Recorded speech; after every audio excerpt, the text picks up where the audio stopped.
नमस्कार दोस्तों, मैं राम भारद्वाज आपका स्वागत करता हूं आपकी शानदार जानदार जबरदस्त मूल विधि कक्षा में, जहां पर आज हम सबसे इंपॉर्टेंट एक्ट में से एक, कौन सा, the motor vehicles act 1988, motor यान या वाहन अधिनियम 1988, उसके सारे के सारे PYQs को करने वाले हैं जो हमारी परीक्षाओं में आए हुए हैं।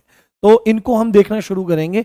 इनसे क्या होगा, आपको ये भी पता लग जाएगा कि जो चीजें आपको पढ़ाई गई हैं वो कितनी सटीकता से पढ़ाई गई है, और वो बिल्कुल प्रीवियस ईयर क्वेश्चन के आधार पर पूरी डिटेल में जाकर के वो चीजें आपको बताई गई हैं। साथ में आपका जबरदस्त रिवीजन होगा इसमें।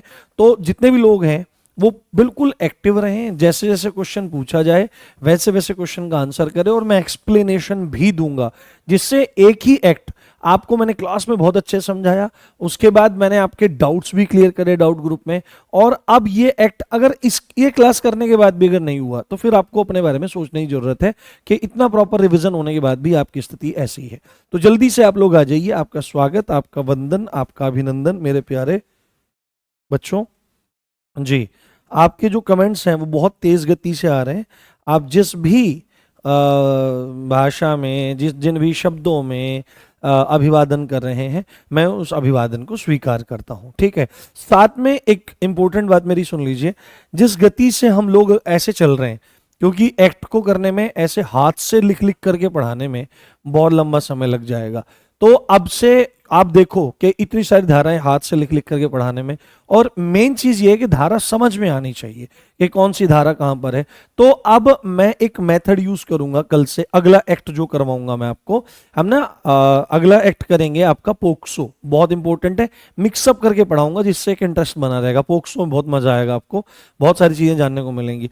तो उसमें ना कुछ चीजें टाइप्ड और कुछ हाथ से लिख करके, तो बहुत अच्छे से आपको समझ में आएगा और हम जल्दी जल्दी करते जाएंगे, और इस तरह से कोशिश रहेगी कि PYQ भी हाथ के हाथ उसके होते रहें। तो जल्दी से सब आ जाइए, उसके बाद हम चीजों को शुरू करते हैं। सबसे पहला क्वेश्चन आपकी स्क्रीन पर ये रहा, और आप हिंदी एंड इंग्लिश में उसको देख सकते हैं, साथ में आप उसको बहुत अच्छे से समझ सकते हैं। कहां पर ये आपको बता देगा कि वो कौन से एग्जाम की कौन सी शिफ्ट में और कौन सी डेट में आया था। जैसे यहां पर ये जो प्रश्न है, ये 14 नवंबर 2021 की थर्ड शिफ्ट में आपका आया था। ये क्वेश्चन क्या कहता है कि the motor vehicles amendment act 2019 has amended most of the penal provisions of the original act, most of the penal provisions of original act which was enacted इन, यानी सीधे सीधे पूछने की कोशिश कर रहा है कि मोटर वाहन संशोधन अधिनियम 2019 ने मूल अधिनियम के अधिकांश दंडात्मक प्रावधानों में संशोधन किया, जिसे वर्ष डैश डैश डैश डैश में अधिनियमित किया गया था। अधिनियमित किया गया था। आंसर करो, आपको कहां पर ये चीजें समझ में आ रही है। हर एक बच्चा इन्वॉल्व होना चाहिए, हर एक बच्चे का आंसर यहां पर आना चाहिए। नहीं आया तो भाई साहब फिर मुझसे बुरा कोई नहीं होगा, वैसे मुझसे बुरा कोई है भी नहीं मैं ही सबसे बुरा हूं। अब मेरी बात ध्यान से समझो। अब आप बोलोगे कि सर आपने एक बात बताई थी अधिनियमित होने की, तो अधिनियमन के लिए एक शब्द होता है इनेक्ट होना, ठीक है, या सीधे सीधे आप कह सकते हो पारित होना, है ना। सीधे सीधे हम बोल सकते हैं पारित होने के बारे में बात है।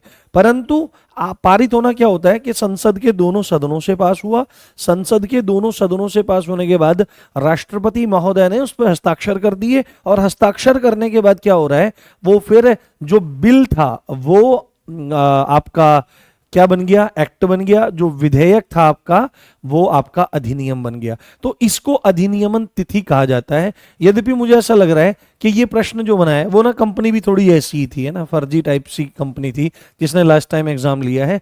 तो एक्चुअली में वो पूछना क्या चाह रहा है, वो पूछना चाह रहा है कि भाई ये कब से लागू हुआ, परंतु उसको मुझे लगता है कि अधिनियमन और एनफोर्समेंट, है ना, इनेक्ट होना और एनफोर्समेंट के बीच में अंतर ही नहीं पता है। अगर आप ऑफिशियल जगह पर जाकर देखोगे, ऑफिशियल PDF इसकी देखने का प्रयास करोगे, मैं इसका एक्सप्लेनेशन यहां पे देता हूं, तो आप ये चीज पाओगे कि जो भाई आपका ये MV एक्ट है, अब इसका मतलब आपको पता है, MV एक्ट 1988 का है। कब का है बेटे, 1988 का ये एक्ट है। और किसी भी एक्ट के बारे में मैंने आपको एक दो चीज बता रखी है कि अगर आप बात करोगे कि ये कब अधिनियमित हुआ, यानी कि ये कब पारित हुआ, तो पारित होने की जो इसकी तिथि है मेरे प्यारे बच्चे, वो है 14 अक्टूबर 1900 1988, कितनी, 14 अक्टूबर 1988 को। तो जैसा इसने यहां पर प्रश्न बना रखा है इसके हिसाब से यहां पर 1988 होना जरूरी था, परंतु ये 1988 नहीं दिया, ये यहां पे 1989 दे रखा है। तो ऐसे में अपनी बुद्धि का इस्तेमाल हमको बहुत अच्छे से करना है कि जब उसने 1988 नहीं दिया है तो आपकी 1988 और 1989 दोनों ही जो ईयर हैं वो इस एक्ट से संबंधित है। क्यों संबंधित है? क्योंकि ये अधिनियमित तो हो रहा है कब, ये अधिनियमित तो हो रहा है आपके 14 अक्टूबर 1988 को। पर अगर इसके बात करें क्या लागू होने की, एनफोर्समेंट की अगर इसकी बात करें तो एनफोर्समेंट जो इसकी आपकी डेट है वो है 1 जुलाई 1989। क्या है? 1 जुलाई 1989। तो थोड़ा सा दिमाग लगा लेना है इस तरह से एग्जाम में अगर आ जाए तो यहां पर जब 1988 नहीं दिख रहा है तो हमको क्या उत्तर लगा देना है? यहां पर उत्तर लगा देना है 1989, क्योंकि 1 जुलाई 1989 में ये एक्ट एनफोर्स किया गया थ्रू आउट द इंडिया। ये बात आपको अच्छे से समझनी है, ठीक है, क्लियर। अब जब हम ये बात यहां पर कर ही रहे हैं कि ये कब अधिनियमित हुआ है ना, ये कब अधिनियमित हुआ, ये कब लागू हुआ, तो इसके बारे में वो इंपॉर्टेंट चर्चाएं भी कर लेते हैं जो किसी भी एक्ट के लिए जरूरी है। What is the full form of MV act motors vehicle act 1988, है ना। How many sections are there, ये चीज आपको जरूरी पता होनी चाहिए। How many chapters are there, ये बात आपको पता होनी चाहिए। कितने अध्याय हैं, कितनी अनुसूचियां हैं और कितनी धाराएं हैं। तो यहां पर आपको ध्यान रखना है धाराएं कितनी हैं, धाराएं हैं ओवरऑल 217। बहुत बढ़िया रिवीजन होगा आपका, बहुत जानदार रिवीजन होगा। और पेपर में जब प्रश्न मिलेंगे ना और जो प्रीवियस ईयर क्वेश्चन है मेरे साथ में सॉल्व करोगे, बाद में करोगे, तो दिल को और आत्मा को तसल्ली मिलेगी। ये मेरी बात आप ध्यान से सुन लेना। तो सेक्शन है आपके 217। अगर आप बात करो अध्यायों की कि भाई टोटल चैप्टर्स कितने हैं, है ना, टोटल चैप्टर्स कितने हैं, तो देयर आर 14 चैप्टर्स। और अगर अनुसूचियों की बात आप लोग करो तो अनुसूचियों की बात की जाती है कि भाई अनुसूचियां 2 हैं, है ना, जिसमें से पहली वाली में ट्रैफिक इंपॉर्टेंट मैंडेटरी साइंस है और दूसरी वाली को हटाया जा चुका है। अब काफी सारे बच्चे ये बात पूछते हैं कि दूसरी वाली को कब हटाया गया, तो नॉट नेसेसरी, उसके बारे में इतना डिटेल में जाने की जरूरत नहीं है, तो टेंशन मत लो। अगर फिर भी लगता है तो खोज करके अपने नोट्स में आप लिख सकते हैं, बट नॉट नेसेसरी। तो किसी भी एक्ट के संदर्भ में ये सारी चीजें मोस्ट मोस्ट मोस्ट इंपॉर्टेंट हैं। इनको आप एक काम कर सकते हो, 1 2 3 पेपर या कोई एक पेपर ऐसा हो जिसमें सारे के सारे एक्ट की अधिनियमन तिथि, लागू तिथि, कुल धाराएं, कुल अध्याय और यदि अनुसूची है तो अनुसूचियों को जरूर नोट कर लें और डे टू डे बेसिस पर उनको रिवाइज करते रहें। ये आपको, मैं कह रहा हूं गारंटी से, आपको ये औरों से आगे बढ़ा ले जाएगी, ये छोटी सी रोज की मेहनत। ठीक है, चलो, तो यहां पर हमारा उत्तर क्या हो जाएगा? 1989 हो जाएगा। अगला प्रश्न, बहुत बढ़िया प्रश्न है, बहुत ही बढ़िया प्रश्न है। क्या है कि किसी व्यक्ति को परिवहन वाहन चलाने के लिए शिक्षार्थी अनुज्ञा पत्र, लर्नर्स लाइसेंस नहीं दिया जाएगा जब तक कि उसे कम से कम डैश डैश डैश तक हल्के मोटर वाहन चलाने का ड्राइविंग लाइसेंस न प्राप्त हो। No person shall be granted a learner's licence to drive a transport vehicle unless he has held a driving licence to drive light motor vehicles fit for at least dash dash dash time 2 years, 1 year, 4 years and 3 years। 2 साल, 1 साल, 4 साल और 3 साल। बहुत अच्छे से मैंने इसको एक्सप्लेन किया था आपको अंडर सेक्शन विच सेक्शन, ये बताओ मुझे आप। देखो मैं, तुम कहां बताते हो, कितना रिवीजन करते हो। हाँ हाँ, under which section, under which section of motor vehicle act. हाँ, याद आया कुछ? याद दिलाता हूं, याद दिलाता हूं, याद दिलाता हूं, ध्यान से सुनो। हमने क्या पढ़ा था? सेक्शन 7 पढ़ा था, बोला था ना इंपॉर्टेंट है। सेक्शन 7 था कुछ वाहनों के संदर्भ में ड्राइविंग लाइसेंस का दिया जाना, कुछ वाहनों के संबंध में डीएल्स का दिया जाना। ये धारा लिखवाई थी या नहीं लिखवाई थी? डीएल्स का दिया जाना, ये धारा लिखवाई थी मैंने आपको, बहुत अच्छे से इस चीज को समझाया था आपको। सेक्शन 7 आपको समझाया था। और सेक्शन 7 में जब कुछ वाहनों के संदर्भ में ये बात आई थी तो वहां पर एक पॉइंट यही वाला आया था कि किसी भी व्यक्ति को ट्रांसपोर्ट व्हीकल चलाने का जो लर्नर लाइसेंस है ना, एल एल जिसको बोलते हैं, एल एल, वो नहीं दिया जाएगा जब तक उसके पास 1 साल तक हल्के मोटर वाहन चलाने का ड्राइविंग लाइसेंस प्राप्त ना हो। तो यहां पर option B will be the right answer. किसी भी व्यक्ति को परिवहन वाहन यदि चलाना है तो उसका लर्नर्स लाइसेंस प्राप्त करने के लिए उसके पास कम से कम 1 साल की अवधि तक LMV लाइट मोटर व्हीकल का लाइसेंस बना होना चाहिए, वो उसका अधिकारी होना चाहिए। तो option B will be the right answer. मजा आ रहा होगा आपको, बहुत मजा आ रहा होगा। हाँ हाँ, और जिसकी कोई क्लास भी अगर छूट गई होगी ना तो कंप्लीट रिवीजन यहां पे हो जाएगा इंपॉर्टेंट सेक्शंस का। चलिए अगले क्वेश्चन की तरफ बढ़ते हैं। अगला क्वेश्चन क्या कहता है, बहुत बढ़िया बहुत बढ़िया। मोटर वाहन संशोधन अधिनियम 2019 के तहत नए यातायात नियमों के अनुसार स्पीडिंग एंड रेसिंग के लिए जुर्माना राशि डैश डैश रुपए है, जो हमसे गलती हो गई थी, जिसको हमने सुधार किया। परंतु कुछ लोग जानबूझ करके आज भी, कल भी बच्चे टारगेट कर रहे हैं। कल भी बच्चों ने क्वेश्चन पूछा, मैं समझ नहीं पा रहा हूं वो मूर्खाधिराज कहां से आते हैं, इतना क्लियर कर दिया वीडियोस में, क्लियर में, फिर भी और डैश डैश लगा के, ऐसा लगता है कोई जानबूझ करके टारगेट कर रहा है। सामने अगर आ जाएंगे तो मैं आपको प्यार से समझा दूंगा, फिर क्या पता आप तब भी ना समझ पाए। ध्यान से, तो ये बात कर रहा है, according to the new traffic rules under the motor vehicle act amendment act 2019 the fine amount for speeding and racing. तो आपको एक बात पता होनी चाहिए, स्पीडिंग एंड रेसिंग के लिए कौन सा सेक्शन जिम्मेदार है, तो हमने बात कर दी सेक्शन 189। ठीक है, सेक्शन 189 बात ही इसी चीज की करता है कि कोई भी व्यक्ति ना तो दौड़ लगाएगा, ना दौड़ लगवाएगा, ना ही किसी अन्य व्यक्ति को ऐसा करने देगा। और यदि ऐसा करने देता है तो सेक्शन 189 में ही उसके दंड का प्रावधान है। यदि फर्स्ट टाइम ऐसा करते हुए वह व्यक्ति मिलता है तो 3 महीने की जेल हो सकती है या 5,000 रुपीज का जुर्माना हो सकता है। और सेकेंड टाइम या अगेन एंड अगेन ऐसा करते हुए पाया जा रहा है तो 1 साल तक की जेल हो सकती है भाई। और जो जुर्माना हो सकता है वो 10,000 रुपीज का हो सकता है, दोनों से भी दंडित किया जा सकता है। परंतु यहां पर सामान्य रूप से पूछा गया है कि भाई यातायात नियमों के अनुसार स्पीडिंग एंड रेसिंग के लिए जो फाइन अमाउंट है वो कितना है, तो 5,000, 4,000, 10,000 या 2,000। तो यहां पर स्पष्ट रूप से आप देख सकते हैं कि स्पीडिंग एंड रेसिंग यदि कोई करता है तो according to the section 189 of motor vehicle act you will have to pay 5,000 rupees for this offence under this section. ठीक है, ये चीज आपको ध्यान रखनी है। Option A will be the right answer.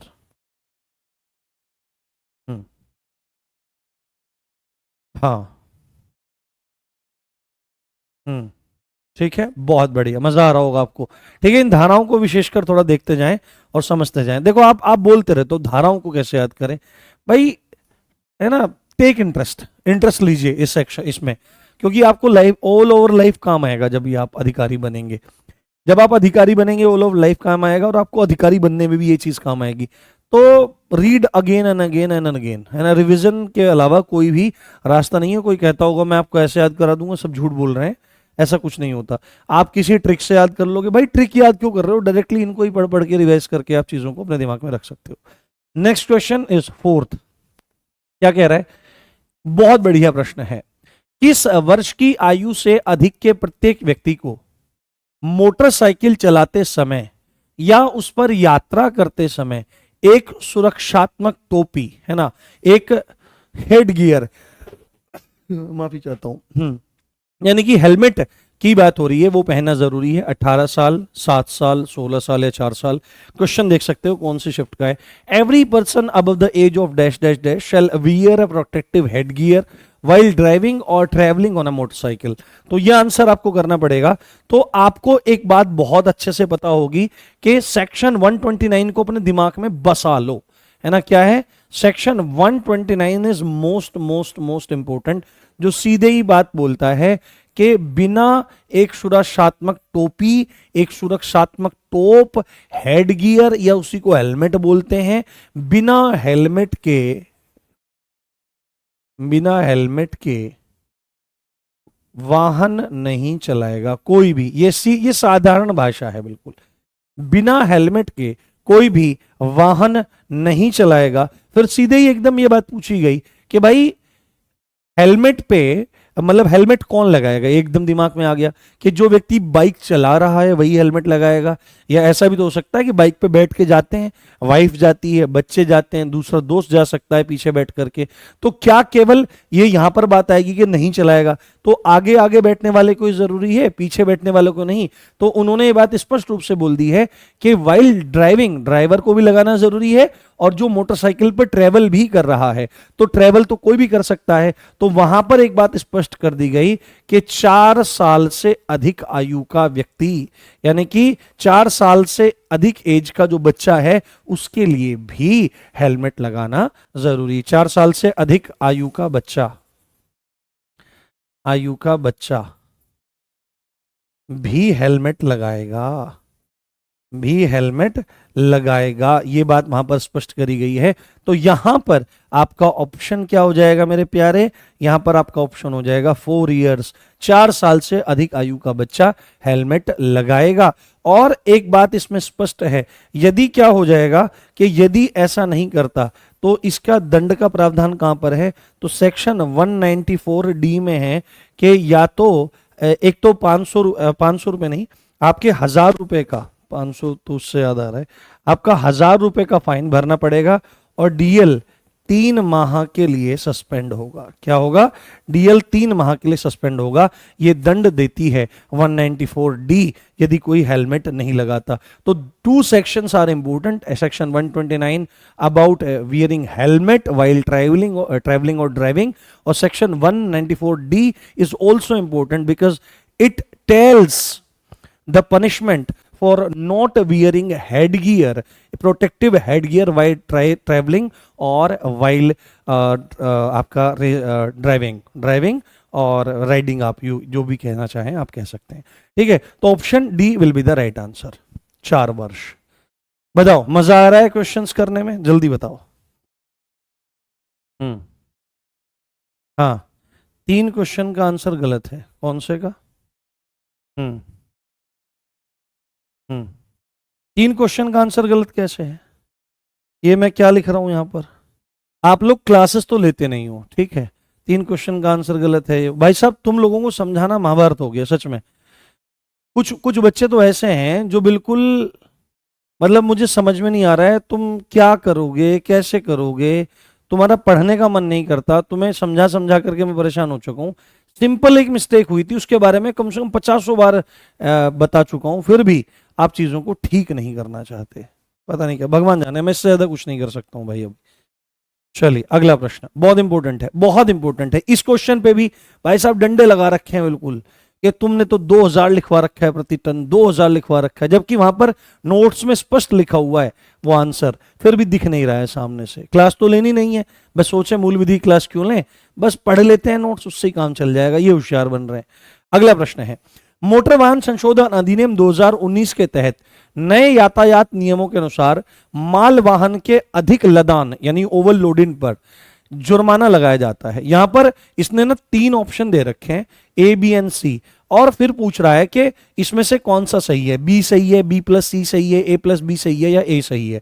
तो ओवरलोडिंग करने पर, ज्यादा माल भरने पर, जितने की परमिट है, जितने की परमिशन है, उससे ज्यादा माल भरने पर कितना दंड होगा, तो केवल 20,000 रुपए, 2,000 रुपए प्रति एक्स्ट्रा टन, है ना, 2,000 रुपए प्रति अतिरिक्त टन, या सी में खाली फिर से 20,000 रुपए इन्होंने लिख दिया है क्वेश्चन में ऐसे ही। तो अभी आपको एक बात बतानी पड़ेगी कि इसमें से क्या आंसर होना चाहिए।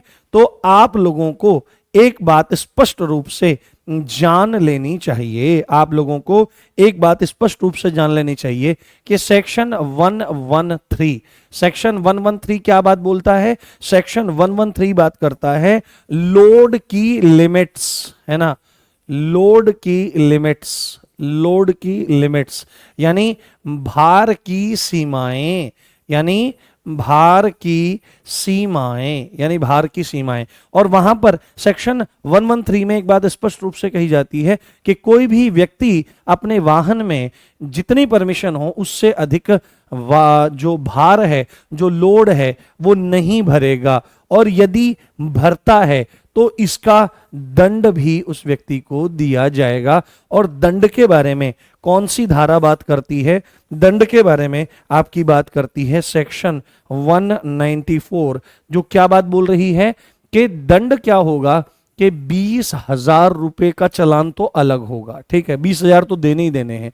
साथ में जितना टन अधिक है ना, ये प्रति अधिक टन है ना, प्रति अधिक टन, ये प्रति अधिक टन, ये आपको बात ध्यान रखनी है। तो जैसे सपोज करो कि ये निकला गड्डी लेके रस्ते पे, बीच सड़क पे, वहां मोड़ आया, ये वहां अपना दिल छोड़ आया। इसको सीधे क्या बात बोली, इसको सीधे क्या बात बोली गई थी कि भाई 10 टन तेरी कैपेसिटी है, पर इसने क्या काम कर रखा है, टोटल भर रखा है 20 टन, है ना, टोटल भर रखा है 20 टन। अब परमिट कितने का है? परमिट है, परमिशन है, आज्ञा है 10 टन भरने की, आज्ञा है 10 टन भरने की, भर रखा है बाबूजी ने कितना, 20 टन। तो अब इस पर जुर्माना क्या लगेगा, इसको दंड कितना दिया जाएगा? तो 20,000 रुपए तो ये रहे, और कितने टन एक्स्ट्रा है? 10 टन एक्स्ट्रा है, 10 की परमिशन है, टोटल 20 भर रखा है, तो 10 टन एक्स्ट्रा है, तो प्लस क्या होगा, प्लस क्या होगा मेरे बच्चे, प्लस 10 गुना कितना, जितना टन अधिक है उसको 2,000 से गुणा कर दोगे। तो यहां पर स्थिति क्या बन जाएगी, यहां पर स्थिति ये कितनी हो जाएगी, 20,000, और 20 और 20 कितने हो जाते हैं भाई, 20 और 20 हो जाते हैं 40। उस दिन ये भी बताए थे, ये भी एग्जाम्पल कर करके बताए थे, तब डाउट आ रहा है इतनी सिंपल चीजों में, भगवान जाने फिर क्या होगा क्या नहीं होगा, ठीक है। तो यहां पर उत्तर क्या हो जाएगा कि भाई यहां पर आपका 194 में 20,000 रुपए भी दिए जाएंगे, और साथ में 2,000 रुपए पर एक्स्ट्रा टन, 2,000 रुपए प्रति अतिरिक्त टन भी दिया जाएगा, यानी कि ए प्लस बी दोनों एक साथ मिला करके उस व्यक्ति का इंतजाम किया जाएगा। यह बात आपको समझनी है, यह बात आपको बहुत अच्छे से जान लेनी है। Is that clear? ओके, चल अगले प्रश्न की ओर हम लोग बढ़ते हैं। अगला प्रश्न बहुत बढ़िया है, ठीक है, ये सीधे ही बात है, ये स्पेशली इसके लिए कोई स्पेशल चीज पढ़ने की जरूरत नहीं थी, ये आप कॉमनली भी ये बात को जान सकते हैं कि the validity of the registration of non transport vehicle is, यानी गैर परिवहन वाहन के पंजीकरण की वैधता क्या है, यानी कि आरसी जो है, रजिस्ट्रेशन जो है, वो कितने सालों के लिए वैध रहता है, 5 साल, 15 साल, 10 साल या 20 साल। ये बहुत कॉमन क्वेश्चन है, ठीक है। इसको, ये कुछ क्वेश्चन ऐसे हैं जो सेक्शंस पर बेस्ड होकर के आए हैं, है ना, सेक्शंस पर बेस्ड होकर यहां पे आए हैं। हाँ हाँ हाँ हाँ हाँ।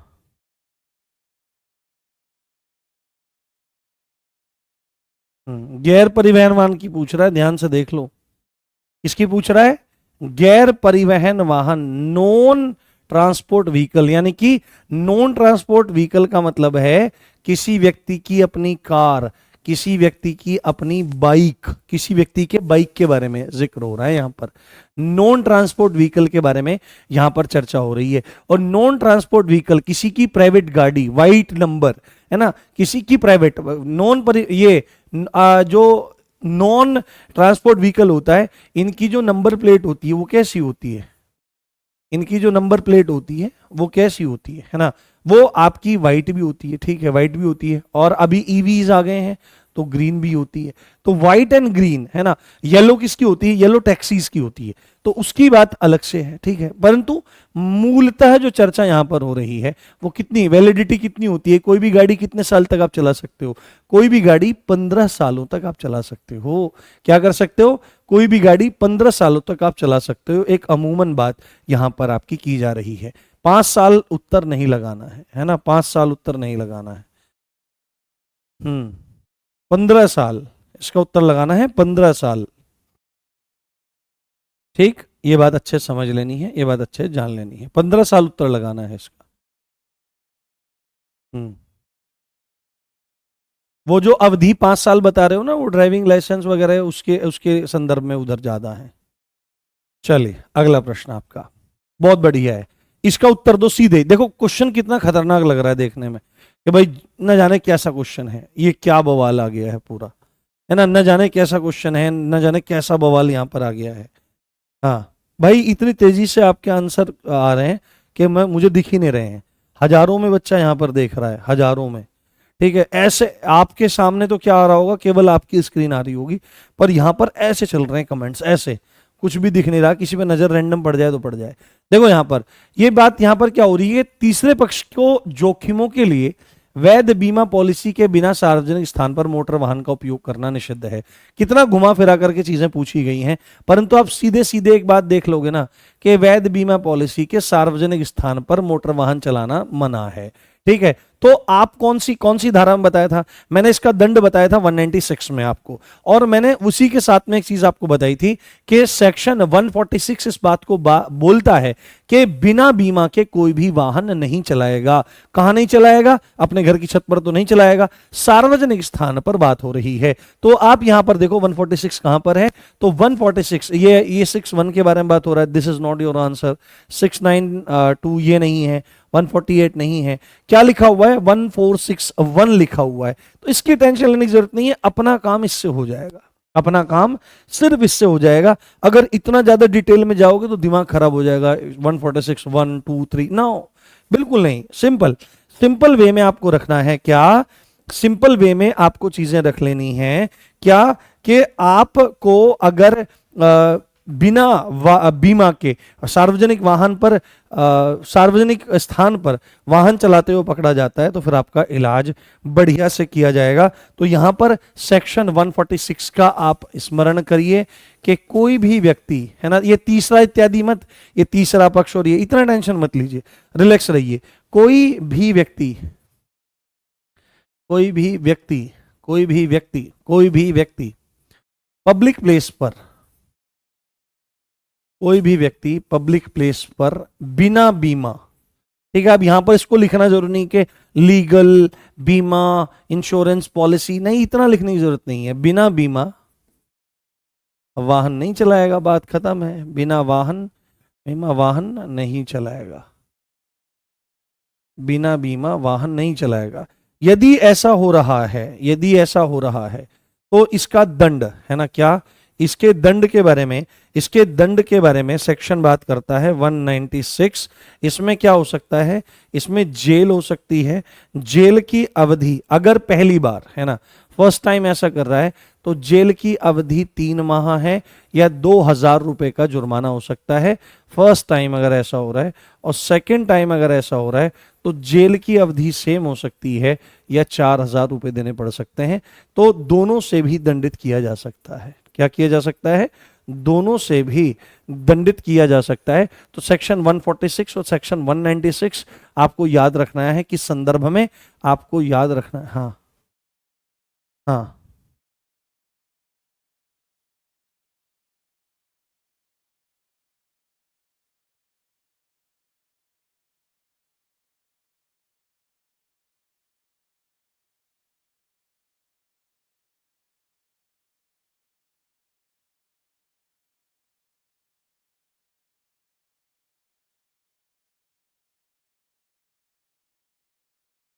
हाँ, यूट्यूब वाली क्लास अभी चलेगी बेटे, वो जो बीएनएस थोड़ी सी बची हुई है ना उसको हम करवाएंगे। आप लोगों ने बहुत कमेंट्स कर करके, और बस मैं क्या बताऊं, मैं आंसर देता देता थक गया हूं।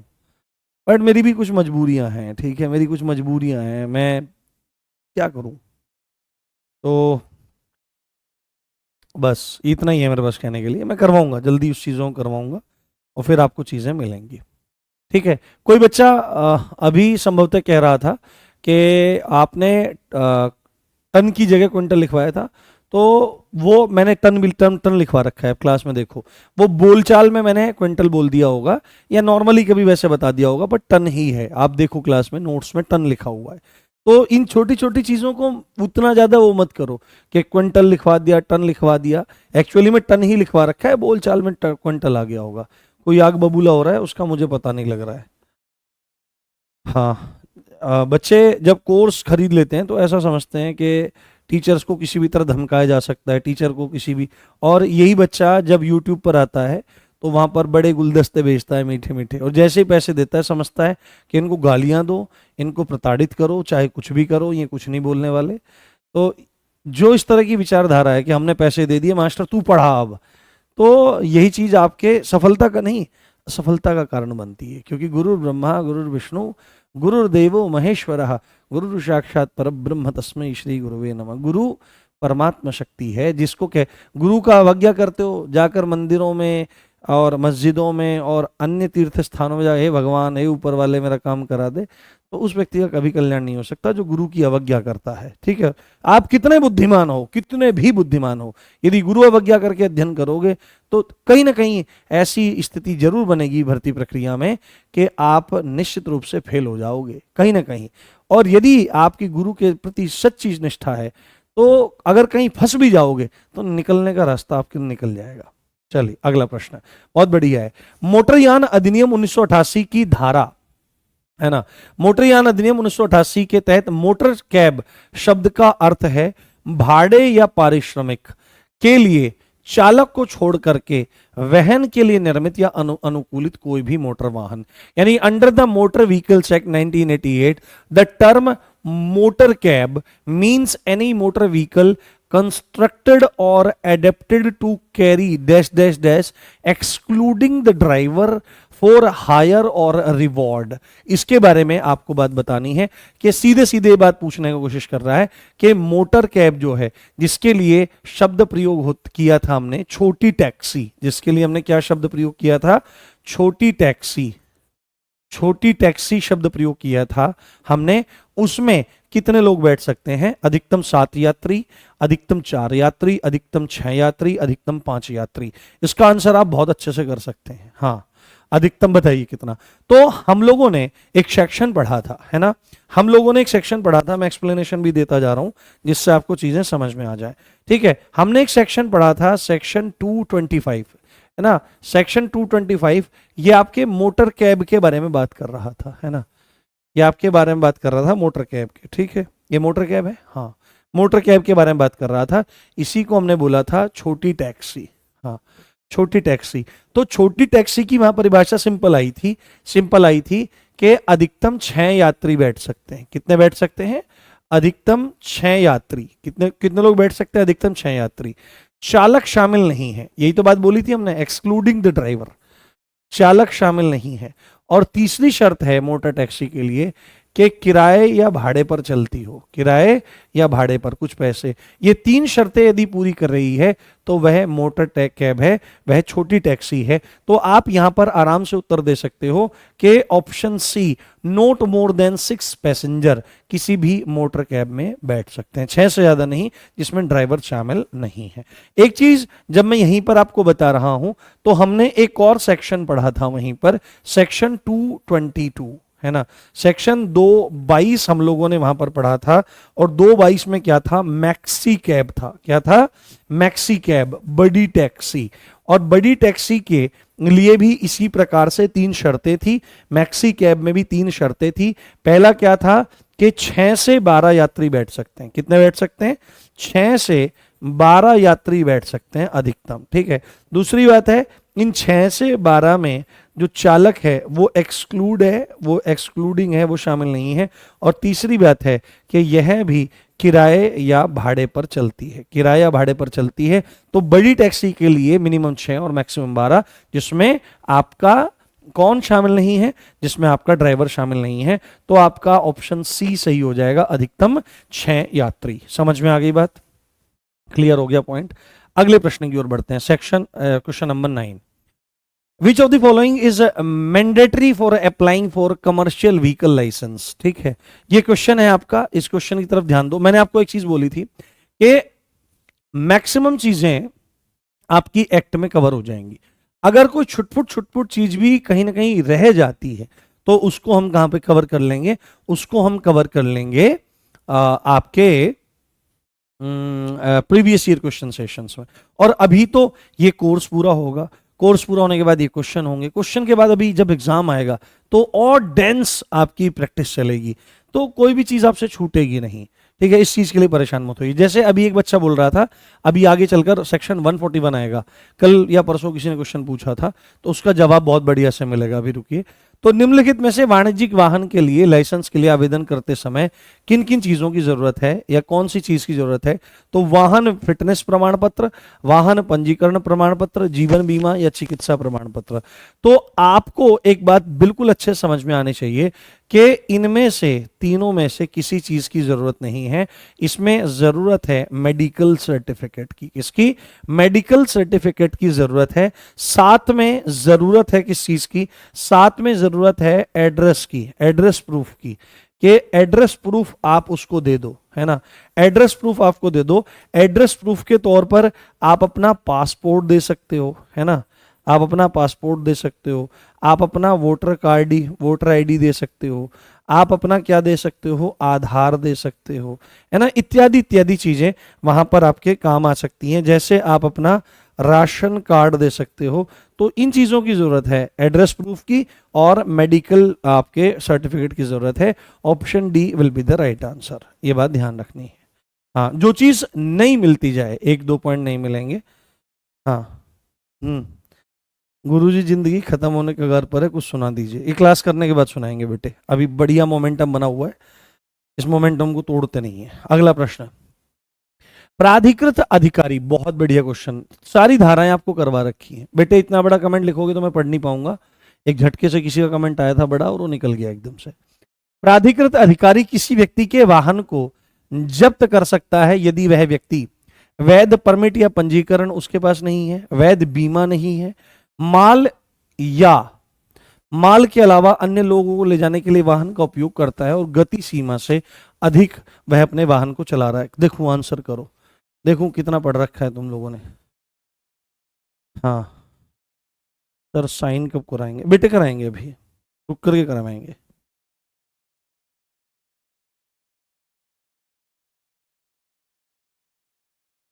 हमारे बोर का टाइमिंग सही नहीं है, उसको छोड़ दो। इसको मैंने हटाने की कई बार कोशिश करी है पर ये हटता नहीं है।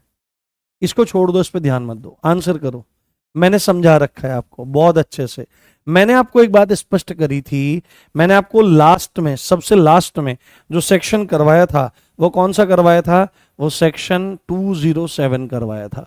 और सेक्शन 207 में ये बात बोली थी कि यदि किसी के पास आरसी नहीं है और यदि किसी के पास परमिट नहीं है, और बिना आरसी और परमिट, आरसी और परमिट के बिना, आरसी और परमिट के बिना यदि पब्लिक प्लेस में वाहन चलाता है, यदि पब्लिक प्लेस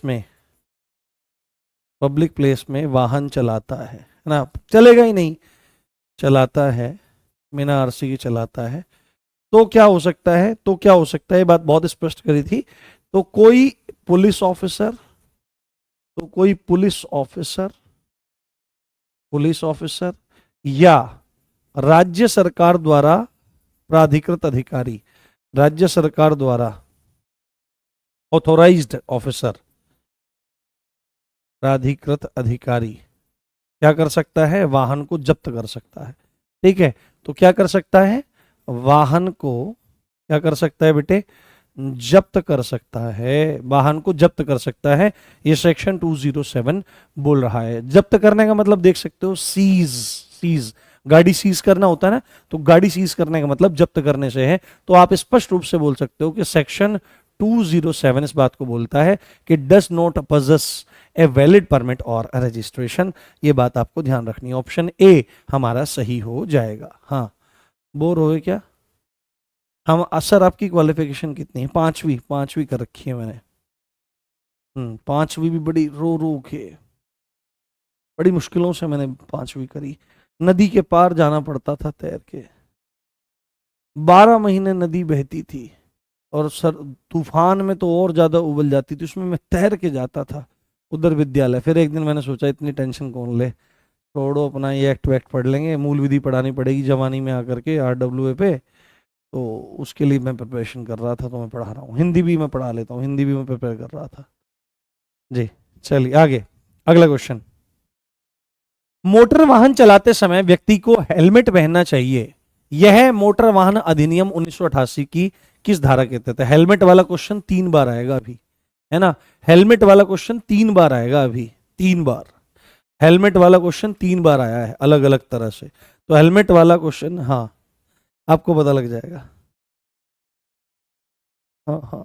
तो पूछ रहा है कि हेलमेट पहनना कौन सी धारा के तहत अनिवार्य है? 132, 129, 135, 119। गलत मत करना, गलत मत करना, अभी समझा के आया हूं थोड़े से क्वेश्चन पहले। हाँ, अभी समझा के आया हूं। हाँ, ना गाने सुना देंगे तुमको आज। हाँ, अभी सुनाएंगे तुमको। हाँ, बहुत बढ़िया। इसको मैं एक्सप्लेन नहीं करूंगा क्योंकि मैं एक्सप्लेन करके आया हूं। तो मोटर वाहन चलाते समय हेलमेट पहनना जरूरी है, ऐसा सेक्शन 129 बोलता है। और इसी में एक बात है कि अगर कोई व्यक्ति वाहन चला रहा है, बाइक चला रहा है, दुपहिया वाहन चला रहा है, और उसके साथ में कोई व्यक्ति ट्रेवल भी कर रहा है, और उसकी उम्र अगर 4 साल से ज्यादा है, तो क्या करना पड़ेगा? तो बेटे उसको क्या काम करना पड़ेगा? उसको भी एक हेलमेट, एक सुरक्षात्मक टोपी पहननी पड़ेगी, पहननी पड़ेगी। अगला प्रश्न, बहुत बढ़िया। लो बेटे, बहुत जबरदस्त प्रश्न है आपकी स्क्रीन पर। क्या है? मोटरयान अधिनियम 1988 की धारा 2A के पार्ट 2 के तहत ई कार्ट या ई रिक्शा शब्द का अर्थ है विद्युत शक्ति वाला विशेष प्रयोजन बैटरी युक्त यंत्री यंत्र चालित यान। यानी कि सीधे सीधे एक बात पूछने की कोशिश कर रहा है कि ई रिक्शा या ई कार्ट जो बैटरी पर चलता है, उसमें अधिकतम कितने हजार वाट की बैटरी होनी चाहिए? 2000 वाट, 4000 वाट, 6000 वाट या 12000 वाट? है ना। Under section 2A2 of the motor vehicles act 1988 the term e cart और e rickshaw means special purpose battery powered vehicle of power, है ना, डैश डैश डैश। आंसर आना चाहिए, गलत नहीं होना चाहिए बिल्कुल भी। मैं देख रहा हूं, मैं एक बार देखने आता हूं कि क्या आंसर कर रहे हो। हम्म हम्म हाँ चलो, अच्छा है आंसर, सही कर रहे हो। एक बच्चे ने गलत आंसर करा है, 6000 बोला है। 6000 नहीं बोलना है बेटे, क्या कर रहे हो? हम्म हम्म 6000 बोलना बिल्कुल गलत है। वहां पर आपको देखो, यहां पे इसने सेक्शन बोल दिया है, सेक्शन 2A2, और ये न्यूली एडेड है। क्या है? ये न्यूली एडेड है, ये न्यूली एडेड है आपका। और इसमें सीधे ही बात बोली गई है, मतलब ये नया जुड़ा है 2019 से, नोट एक्सीडिंग 4000 वाट्स, 4000 वाट की अधिकतम बैटरी से वह चलित होना चाहिए, नहीं तो उसको ई रिक्शा या ई कार्ट की श्रेणी में नहीं रखा जाएगा, ऐसा सेक्शन 2A2 बोलता है। ठीक, चलिए, बहुत बढ़िया। अगला प्रश्न इसी से संबंधित, ई रिक्शा और ई कार्ट। आप देख सकते हो ये क्वेश्चन कितना इंपॉर्टेंट है। 20 नवंबर 2021 को आया ये, उसके बाद ये 20 नवंबर 2021 को ही मतलब एक ही दिन में अलग अलग शिफ्ट में क्वेश्चन आया है। यहां पर शिफ्ट सेकंड है, यहां पर संभवतः टाइपिस्ट ने छोड़ दी है शिफ्ट, तो फर्स्ट हो सकती है या थर्ड हो सकती है। तो एक ही दिन में ये प्रश्न पूछा गया है। तो ई कार्ट और ई रिक्शा के लिए किया गया प्रावधान मोटर वाहन अधिनियम की किस धारा में है? किस धारा में है? किस धारा में है? किस धारा में है? तो सेक्शन 3, 2, 4 या आपका 2A, बताओ। तो सेक्शन 3 में क्या है? सेक्शन 3 में तो बिना ड्राइविंग लाइसेंस के कोई भी पब्लिक प्लेस पे नहीं चलाएगा। 4 में एज लिमिट के बारे में कुछ बातें हैं, है ना। 2 में बहुत सारी परिभाषाएं हैं, परंतु सेक्शन 2A बात करता है किस बारे में? ई कार्ट और ई रिक्शा के बारे में। और इसी का 2A, है ना, जैसे हमने लिखा यहाँ पर 2A 1 में ये बात बताई गई है कि ई रिक्शा वगैरह क्या चीज है, और 2 में आपका क्या बताया गया है? ये 4000 वाला बताया गया है। ठीक है, 4000 वाट अधिकतम बैटरी वहां पर होनी चाहिए। ठीक है, चलिए, बहुत बढ़िया, मजा आ रहा है, मुझे बहुत मजा आ रहा है। बेटे पढ़ो, मेहनत करो, और कंपटीशन बहुत टफ है। देखो आप यहीं पर इतने बच्चे देख रहे हो जितनी पोस्ट नहीं आ रही है, इतने बच्चे यहीं पर देख रहे हो जितनी पोस्ट नहीं आ रही, तो आप में ही कंपटीशन देख लो कितना जबरदस्त है। और कुछ मूर्ख लगे हुए, सर आपने तो ये पढ़ाया था सर। अरे भाई, खुद की तो बुद्धि का इस्तेमाल करो। चलो, according to the new traffic rules under the motor vehicle act 2019, not wearing helmets while riding a two wheeler, कितने रुपए का फाइन है बताओ। मोटर वाहन संशोधन अधिनियम में के तहत यातायात नियमों के अनुसार दो पहिया वाहन चलाते समय हेलमेट नहीं पहनने पर कितने रुपए का जुर्माना है? 500, 1000, 100 या 2000? बताओ बताओ बेटे बताओ। अभी करवाया ये 194D, 194D। सर आप पुरानी क्लास चला रहे हो भाई यार, कुछ भी मत बोलो, कुछ भी मत बोलो, है ना, जो मुंह में आ रहा है वो मत बोलो। इसके बारे में 1000 बार बोल दिया, इसको ध्यान मत दो। पुरानी क्लास चला रहे हो ये वो, तुम्हारा सिलेक्शन नहीं होने वाला। जो उस टाइप के बच्चे हैं जिसका क्वेश्चन पे ध्यान नहीं है, वहां ध्यान है कि टाइम चल रहा है, तुम्हारा सिलेक्शन नहीं होने वाला है। अब बोलोगे आप सर ऐसा मत बोलो, भाई आप लोग मतलब पागल कर दिया है भाई इस तरह की बातें कर करके। मुझे इतना अभ्यास नहीं है, मैं कभी इस तरह सुनता नहीं हूँ इतना, ना कभी मैंने सुना है। मैं बच्चों को पढ़ाता हूँ, मेरे सामने सिंसियर बच्चा बैठता है जिन फालतू की चीजों पर ध्यान नहीं देता। तो आप यहां पर देखो, अभी सेक्शन 129 ये बात बोल रहा है कि हेलमेट इज नेसेसरी, है ना, हेलमेट इज नेसेसरी, है ना, नेसेसरी, हेलमेट इज नेसेसरी। और अगर आप हेलमेट नहीं लगाते तो सही है 4D में 1000 रुपये का आपको जुर्माना होगा, और DL विल बी सस्पेंडेड, है ना, will be suspended for 3 months, for 3 months, will be suspended for 3 months. तो यहां पर आपका आ जाएगा B 1000। क्या हो जाएगा? 1000। मुझे लगता है सारी धाराएं आपको याद हो गई होंगी। अगला प्रश्न, मोटर वाहन संशोधन अधिनियम 2019 के तहत नए यातायात वाहनों के अनुसार यातायात अधिकारियों के आदेशों की अवज्ञा के लिए जुर्माना राशि कितने रुपए है? ये क्वेश्चन थोड़ा सा आउट ऑफ द बॉक्स है, इसको इतना ज्यादा टेंशन लेने की जरूरत नहीं है। इसको ऐसे ही आप याद रख सकते हो सीधे ही कि मोटर वाहन अधिनियम 2019 के तहत नए यातायात नियमों के अनुसार यातायात अधिकारी अगर कोई आपको आदेश दे रहे हैं और आप उनको मना कर रहे हो, अवज्ञा कर रहे हो, तो आप पर जुर्माना लगेगा 10,000, 5,000, 4,000 या 2,000। बताओ आपको क्या लगता है? आपने कहीं प्रीवियस ईयर क्वेश्चन किए हैं तो क्या आपने, देखो सही उत्तर दे पाओगे क्या आप? हाँ।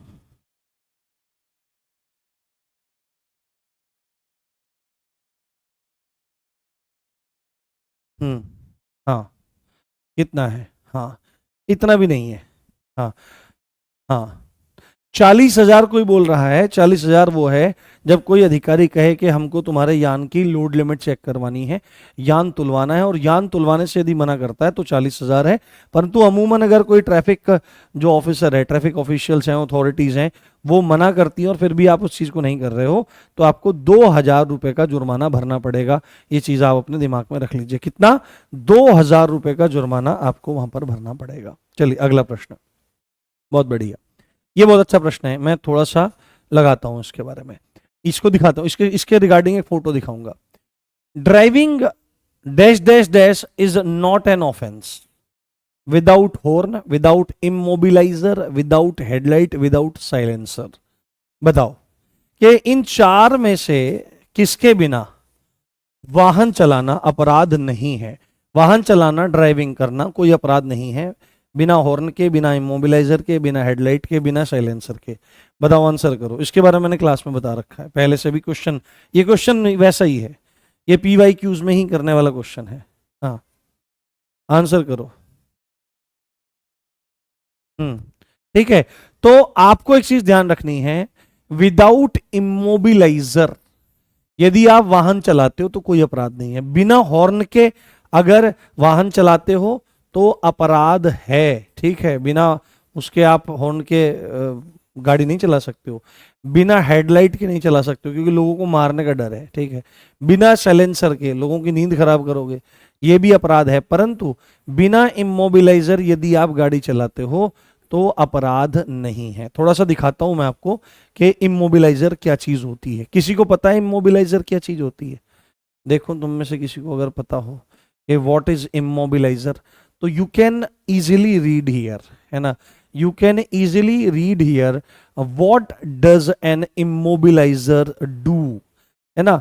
तो इधर लिखा है एन इमोबिलाइजर, तो इमोबिलाइजर ऐसे भी लिखा रहता है और इमोबिलाइजर ऐसे भी लिखा जाता है। तो an immobiliser is an electric security device fitted to a motor vehicle that prevents the engine from being started unless the correct key, transponder और स्मार्ट की इज प्रेजेंट। ठीक है, किस किस को समझ में आ गया होगा। अब ऐसा मत बोलना सर हम तो यूपी वैसाई वाले हैं, हम विशुद्ध हिंदी का ज्ञान रखेंगे। तो इतना तो पता होना चाहिए कि इमोबिलाइजर क्या है ना, एक सिक्योरिटी डिवाइस है ना। एक क्या है, ये इमोबिलाइजर जो है, ये इमोबिलाइजर जो है, ये कह सकते हो ये एक सिक्योरिटी डिवाइस है ना। ये एक सिक्योरिटी डिवाइस है जो इंजन को स्टार्ट होने से रोकता है यदि आपने सही चाबी नहीं लगाई है।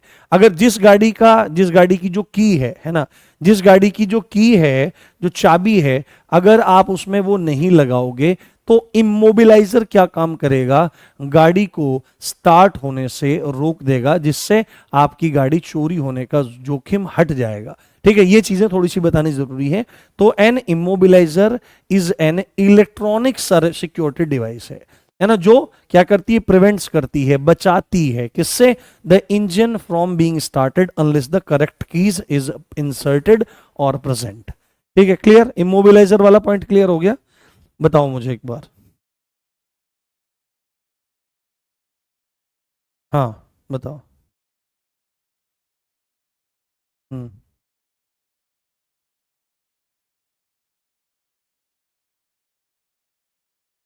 हाँ, मूल विधि की बुक की पीडीएफ डलवा दो। अच्छा, पीडीएफ डलवा दो, ठीक है।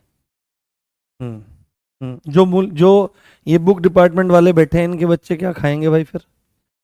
जो बुक बना रहे हैं, इतने सारी मेहनत कर रहे हैं, टाइपिंग कर रहे हैं, ये बच्चे, इनके बच्चे क्या खाएंगे भाई, ये कैसे जिएंगे। मैं तो ये कहता हूँ, मैं तुमको दरोगा की नौकरी के लिए दिलवा देता हूँ, ठीक है। और तुम पूरी जिंदगी बिना एक भी रुपया, ना तो कहीं से बाहर से लेना, ना सरकार से लेना, मैं देखूँ तुम कितने दिन नौकरी करोगे। कुछ लॉजिकल बात भी कर लिया करो, बुक छपने में कितना टाइम हाथ लगता है, पैसा लगता है, कुछ सेंस ऑफ मतलब कुछ सेंस डेवलप कर लो दोस्तों।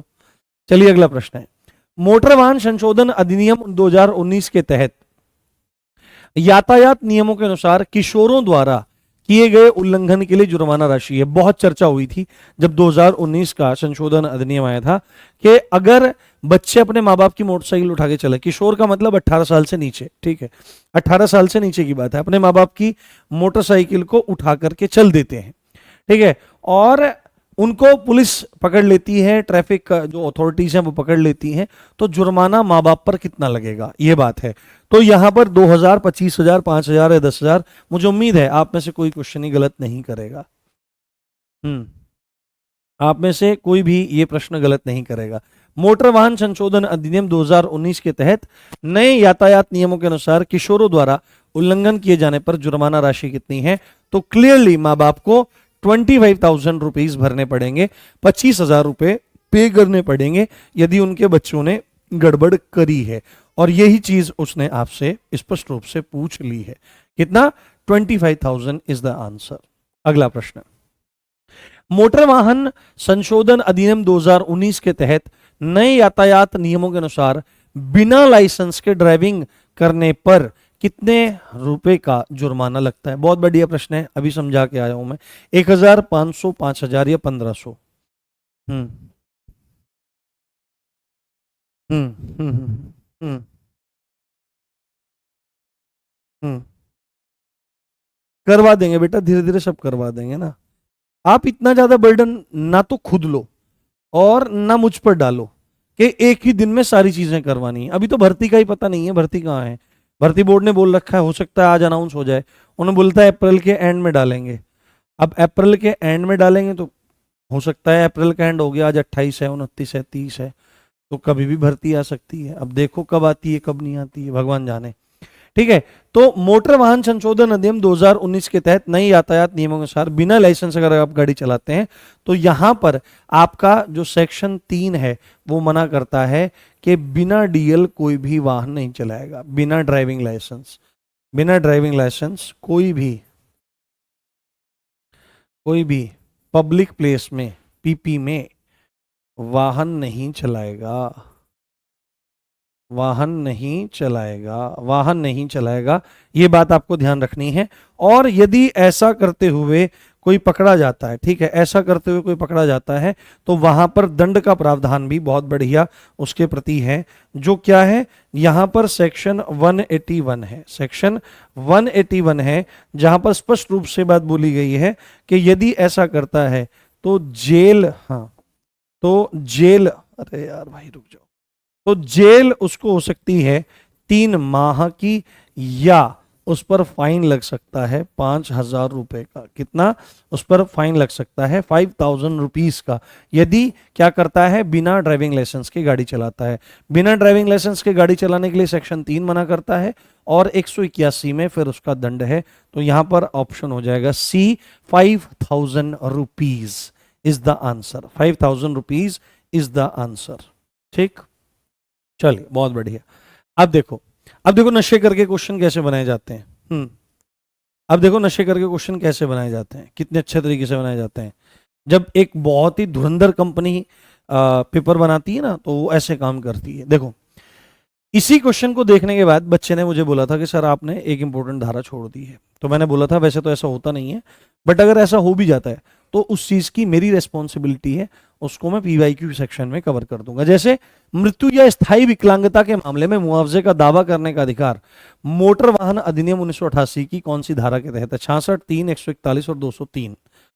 ना, the right to claim compensation for death और permanent disablement is dealt under dash dash dash of the motor vehicles act 1988। तो आपको मैंने ये नहीं पढ़ाया, अब आप करोगे सर ये क्या कर दिया आपने, ये क्यों कर दिया, ये दिल तोड़ दिया, ये धोखा दे दिया। अरे भाई धोखा नहीं दिया है, जो चीज अब वैलिड ही नहीं है उसको पढ़ा करके क्या किया जाएगा। वैसे यहां पर क्या है, इसका आंसर होना चाहिए सेक्शन 141, और ये 2021 में पूछा गया है, जबकि किसी महारथी ने ये ध्यान नहीं दिया कि सेक्शन, हाँ, कि आपका जो सेक्शन कहां से कहां तक, सेक्शन आपका 140 से 44 है ना, सेक्शन 140 से लेकर 144 तक जो अध्याय 10 में आता था, है ना, जो अध्याय 10 में आता था, 2019 में इसे हटा दिया गया है, इसे हटा दिया गया है, इसे हटा दिया गया है। या तो ये चीज पूछनी चाहिए थी कि भाई कौन सा अध्याय हटा दिया गया है, तो आपको सीधे ही बोलना था, आपको ये प्रश्न पूछना था कि कौन सा अध्याय हटा दिया गया है, तो आपको सीधे बोलना था अध्याय 10 हटा दिया गया है। क्या बोलना चाहिए था?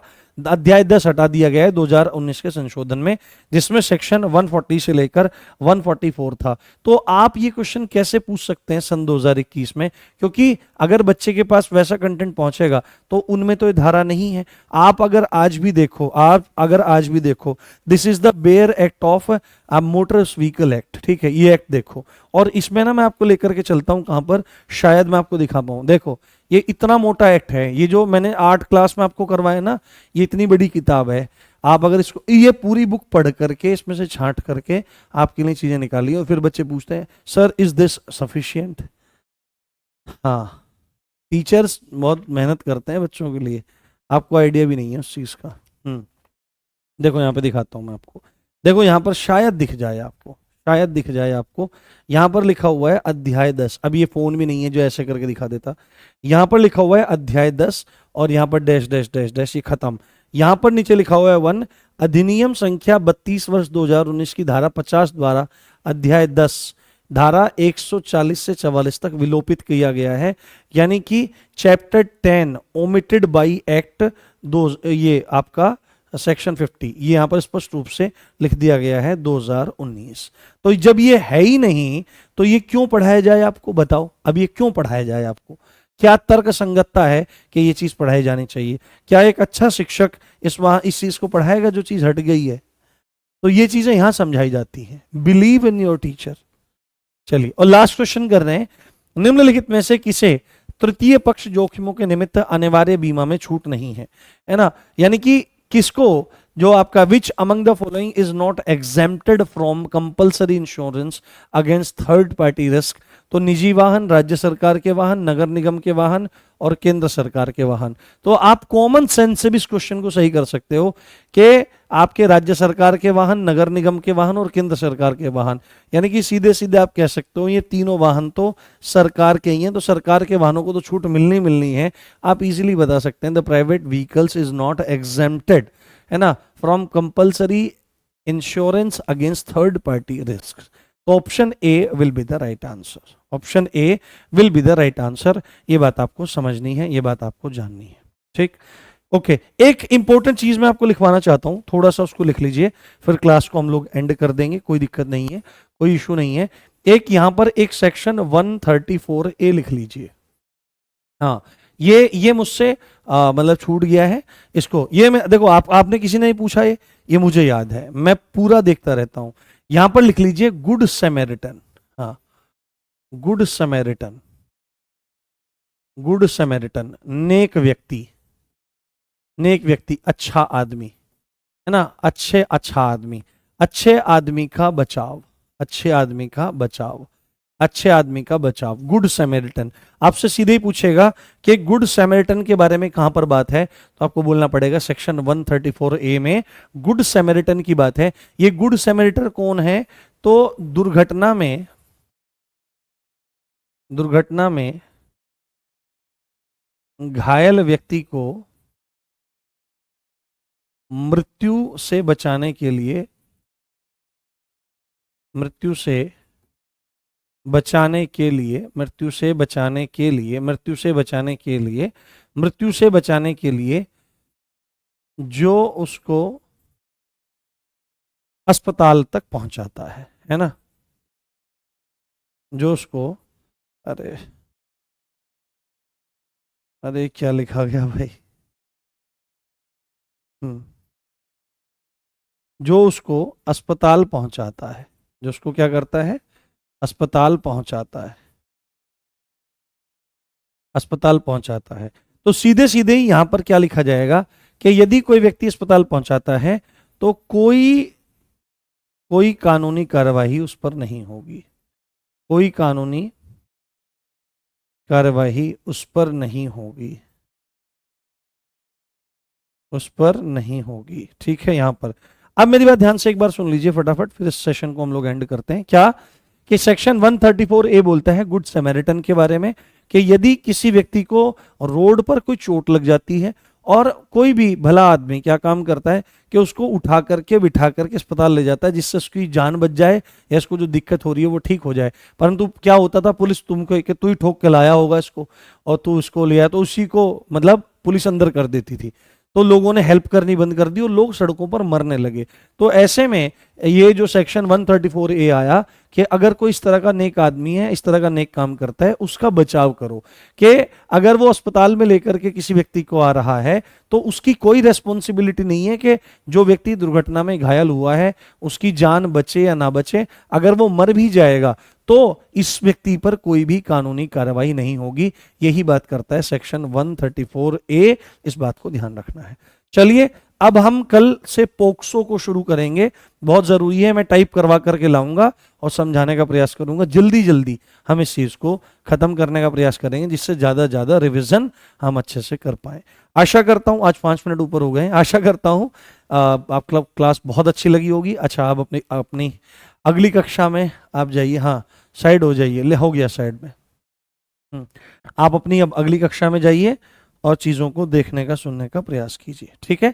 मैं इसको पिछली वाली PDF में ऐड करवा दूंगा, कोई दिक्कत वाली बात नहीं। हाँ